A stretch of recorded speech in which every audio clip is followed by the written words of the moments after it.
Chega a ser assustador o tanto de símbolos, rituais, de tradições pagãs que existem dentro da Igreja Católica. Eu vou voltar ao passado, mostrar símbolos, monumentos arqueológicos, onde você vai ver coisas que existem nos dias atuais, mas que na verdade estão aí nas religiões há milênios e foram apenas adaptados. Se você é estudioso, seja ateu, agnóstico, católico, cristão, qualquer religião, você que estuda toda essa tradição antiga, civilizações e religiões passadas de milênios, você deve estar cansado de ver isso. E hoje eu trouxe aqui alguns materiais, livro de símbolos, muitos sinais que eu vou colocar aqui, vestígios arqueológicos, que você vai poder comparar e tirar suas próprias conclusões, tá certo? Então, vamos lá. Você já deve ter visto esse símbolo e que muitos sacerdotes podem fazer alguns sinais com ele, ou até mesmo acenar para o povo. E esses símbolos são pagãos, muito antigos e têm significados. Você vai encontrar até mesmo em imagens de escultura. Só que esse panteão greco-romano, cada personagem vai ter os seus rituais, os seus símbolos, as suas tradições, os seus poderes e fraquezas. Você sabia que os deuses pagãos, eles possuíam cada um deles uma especialidade? O deus dos olhos, o deus do mar, o deus da lua, o deus da dor de cabeça, o deus de tudo. Cada um deles tinha uma especialidade. E no catolicismo é assim, você quer fazer a comparação dos deuses pagãos e dos santos católicos para que cada um serve?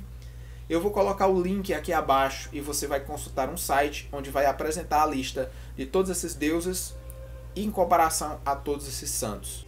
E nós podemos ver claramente que esse é um símbolo usado até mesmo em divindades pagãs antigas que acabaram por se tornar satânicas conhecidamente nos dias de hoje, como é o exemplo de Baphomet.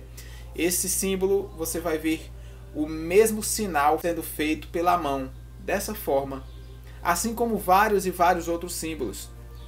Nós vemos aí algo muito bizarro, que é justamente o símbolo do obelisco que está na cidade do Vaticano. Para quem não sabe, esse obelisco é um símbolo multimilenar que foi inclusive trazido do Egito. Esse obelisco foi trazido do Egito, foi colocado aqui da Praça de São Pedro. Foi feito uma espécie de ritual, dizendo ser um exorcismo para limpar dos espíritos imundos. Só que o que ninguém sabe é que ele está dividido em 8 subdivisões ao redor dele. E ela, na verdade, significa o grande acto sexual para os egípcios e para todas as religiões antigas mesopotâmicas que usavam esse obelisco. Aqui ele vai colocar claramente um caminho do conhecimento que é dividido em 8 partes. Curiosamente, o obelisco no Vaticano está dividido também em 8 partes. E o Egito Antigo não usava só esse tipo de simbologia, mas também os babilônicos usavam outros símbolos, como símbolos da fertilidade. Você pode ver nos livros de símbolos que vão trazer os significados passados dessas religiões medo-persas, assírias e muitas outras. O símbolo que também é usado no catolicismo e que é pagão e antigo é a pinha. Você pode encontrar a pinha sendo usada inclusive no bastão papal. Essa pinha ela é utilizada como uma das fontes de fertilidade nos povos antigos. É rico em registros isso, não tem que duvidar. E outro símbolo é o terço, o rosário. Mas você acha que isso foi criado no cristianismo? Isso existe no hinduísmo, no islamismo, em todas as religiões que você possa imaginar ao redor do mundo, até mesmo nas religiões afro, vai estar cheio de símbolos e rosários, terços que são trazidos de muitas e muitas gerações passadas como uma tradição, como uma crença, como um amuleto, um patuá de proteção e até mesmo de oração. Quando na verdade nós sabemos que Jesus em Mateus capítulo 6, ele vai ensinar o Pai Nosso e antes do Pai Nosso ele diz: não façam como as nações gentílicas fazem, que por muito repetir, acham que serão ouvidos, quando na verdade Deus sabe muito antes de você pedir. Então essas vãs repetições, né? Essa repetição de várias e várias orações seguidas é vã para Cristo. Ele diz que não é para ser feita assim. E aí o pessoal vai lá e faz. Você pode ver claramente que todas essas religiões têm tradições que são tiradas dessas religiões antigas, milenares, e são apenas replicadas dentro do catolicismo. Inclusive você deve conhecer Poseidon, o tridente de Poseidon, e muitas outras religiões greco-romanas, babilônicas, assírias. Você vai encontrar o tridente.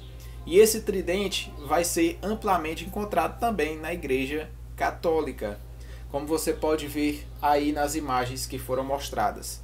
O curioso é que você não pode ser deixado levar pelas aparências, porque o próprio Cristo diz que o diabo ele se dissimula. Paulo vai dizer que ele se transforma em anjo de luz, e os seus sacerdotes, os seus ministros, também se transformam em ministros de justiça. Você não pode confundir e aceitar sem primeiro questionar, pesquisar e ir atrás das fontes verdadeiras, a partir da fonte principal e única, que é a Bíblia Sagrada. E a partir daí você vai procurar vestígios históricos, arqueológicos, e entender como houve a formação disso tudo. Nós sabemos que os concílios passados, essa unificação da igreja, do dia para a noite, não poderia acontecer naturalmente, mas sim adaptando a religião pagã romana com todos esses sincretismos para que o povo aceitasse essa possibilidade. Nós temos aí a adoração de imagens, quando Deuteronômio, um dos mandamentos de Deus, inclusive o primeiro, é: não farás para ti imagens de escultura, semelhança alguma que há no céu, na terra. Também fala que não devemos nos curvar a elas, e mesmo assim o povo faz imagens. Não dá para entender. Jesus, quando vai para a tentação, o diabo diz: te darei todos os reinos do mundo se tu se curvar e me adorar. O que é que Jesus diz? Só devemos nos curvar a Deus e somente a Ele prestar culto. Porque é que nós veneramos, adoramos, nos ajoelhamos, prestamos culto a outros deuses, a outros santos, a outras criaturas de Deus, mas não unicamente a Deus. Esse é que é o problema. É como se não confiássemos em Deus, como se achássemos que ele não pudesse nos ouvir e nem nos atender, como se precisássemos de outras criaturas mortas dele. E isso é uma outra tradição antiga, babilônica e medo-persa, e por aí vai. Assíria. Nós vamos ver que Deus ele não aceita dividir a glória dele com ninguém. Leia, pause o vídeo e leia o livro de Isaías, capítulo 42, verso 8 e 45, verso 20. O Salmo 115 vai dizer claramente que todos aqueles que adoram imagens de escultura, eles são tornados como elas. Tem ouvidos e não ouvem, tem olhos e não veem, tem pernas e não andam, tem boca e não fala, e por aí vai. Todos aqueles que seguem elas, que adoram elas, se tornam iguais a elas. Essa é uma maldição do próprio Deus. Exatamente, Isaías 42, 8. Eu sou o Senhor, esse é o meu nome, e a minha glória eu não darei a outrem, e nem o meu louvor às imagens de escultura. Quando você vai para Isaías 45, 20, ele vai dizer: nada sabem aqueles que conduzem em procissão as suas imagens de escultura e rogam a um Deus que não pode salvar. Leia a Bíblia e você vai ver o que Deus diz sobre as imagens de escultura. Existe um momento que ele diz para Israel o seguinte: acaso vocês não têm um Deus Israel?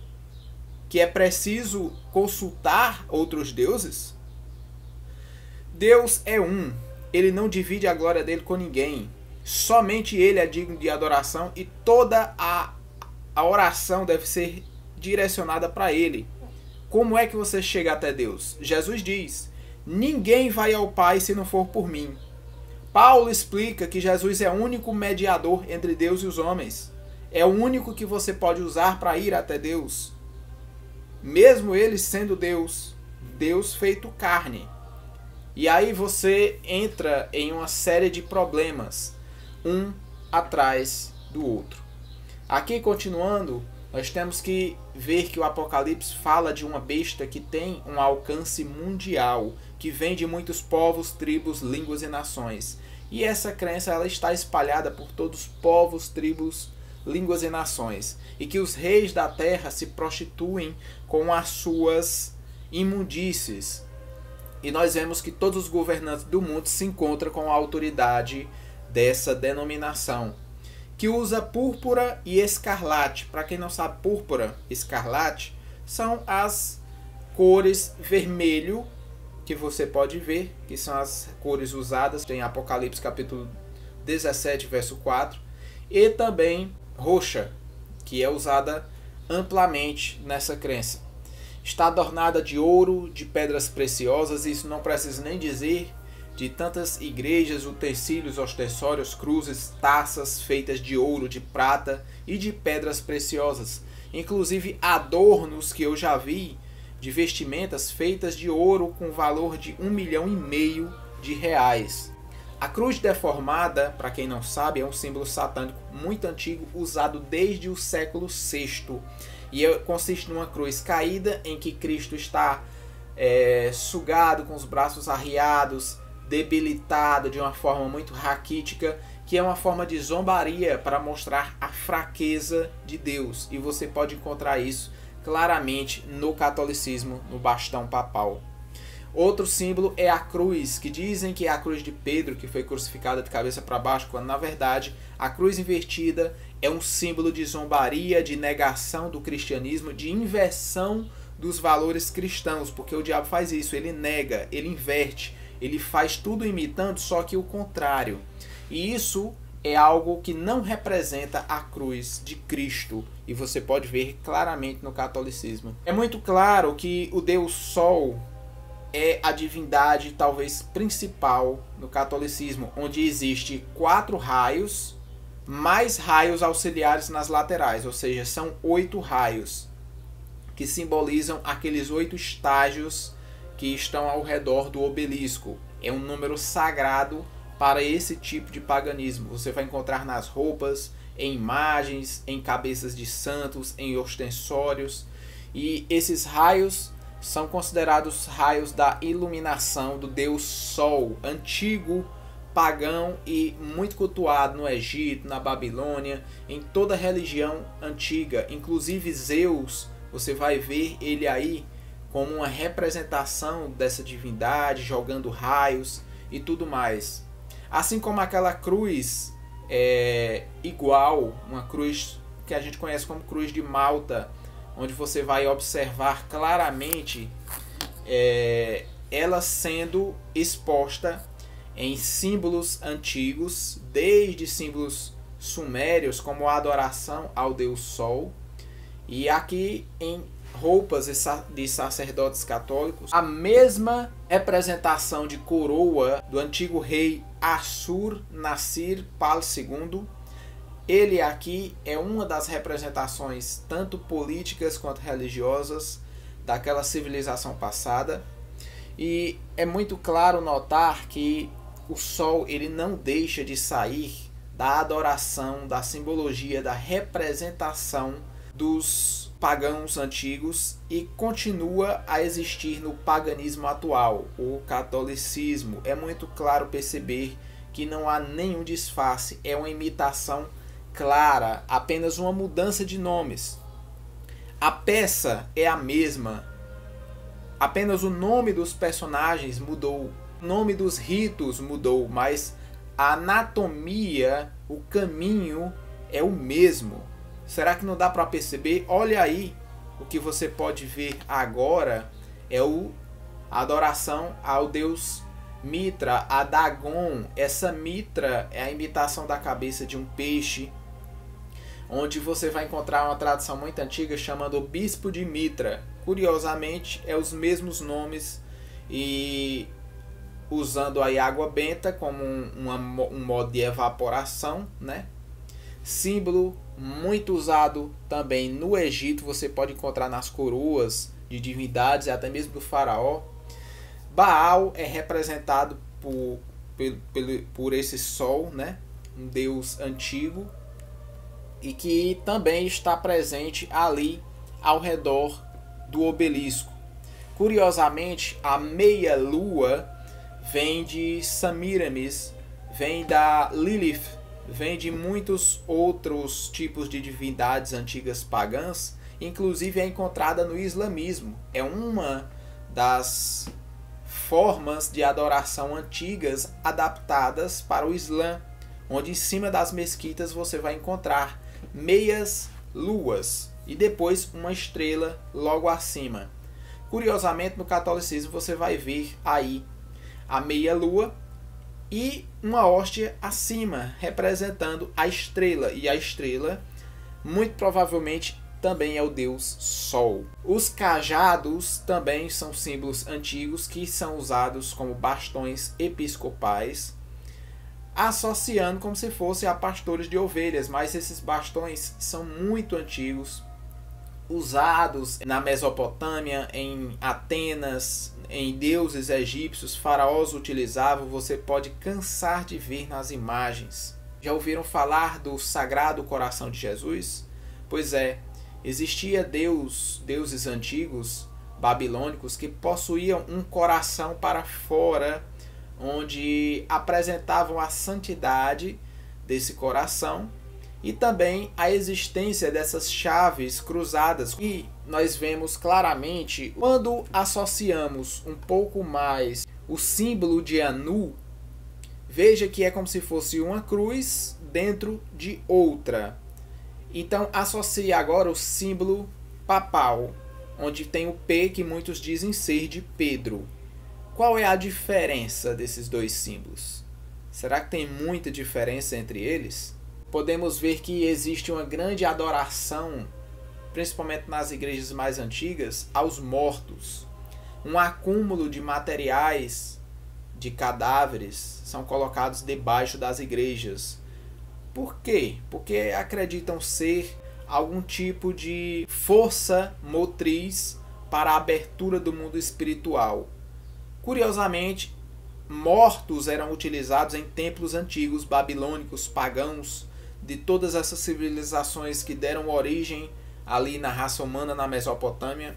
Esses templos possuíam as suas construções em cima de cemitérios, em cima de ossuários, ou até colocavam reis, sacerdotes, pessoas mortas embaixo dos altares nas construções desses templos sagrados, como o objetivo de abrir o mundo espiritual, de facilitar a comunicação com esses deuses.